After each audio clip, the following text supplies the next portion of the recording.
வங்கியில் வரவு வைக்கப்பட்டதை அறியாமல் மகளிர் உரிமை தொகை கேட்டு சீர்காழி கோட்டாட்சியரிடம் மனு அளித்த பெண். ஒரே நாளில் 24,000 ரூபாய் கிடைத்ததால் மகிழ்ச்சி அடைந்த பெண் கண்ணீர் மல்க நன்றி தெரிவித்தார். மயிலாடுதுறை மாவட்டம் சீர்காழி அருகே கீழ சட்டநாதபுரம் கிராமத்தைச் சேர்ந்த கண்ணன் மனைவி லட்சுமி என்பவர் தனக்கு கலைஞர் மகளிர் உரிமை தொகை வரவில்லை எனவும் தங்களது குடும்பம் மிகவும் ஏழ்மை நிலையில் உள்ளது எனவும் சீர்காழி கோட்டாட்சியர் சுரேஷிடம் மனு அளித்தார்.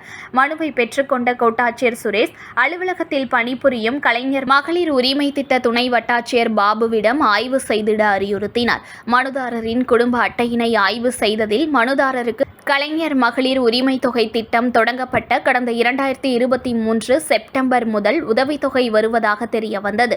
மேற்படி தொகை சீர்காழியில் உள்ள தனியார் வங்கியில் தொடர்ந்து வரவு வைக்கப்பட்டு வருவதாகவும் அவ்வங்கியில் சென்று பணத்தை பெற்றுக்கொள்ளுமாறு லட்சுமியிடம் அறிவுறுத்தப்பட்டது. இதனைத் தொடர்ந்து லட்சுமி வங்கிக்கு சென்று திட்டம் தொடங்கப்பட்ட நாள் முதல் 24 மாதத்திற்கான முழு தொகையும் 24,000ஐயும் பெற்றுக்கொண்டு வந்து கண்களில் நீர் தள்ளும்ப கோட்டாட்சியர் மற்றும் துணை வட்டாட்சியருக்கு நன்றியை தெரிவித்து சென்றார். இதில் வருவாய் கோட்டாட்சியர் நேர்முக உதவியாளர் மேகலாவுடன் இருந்தார்.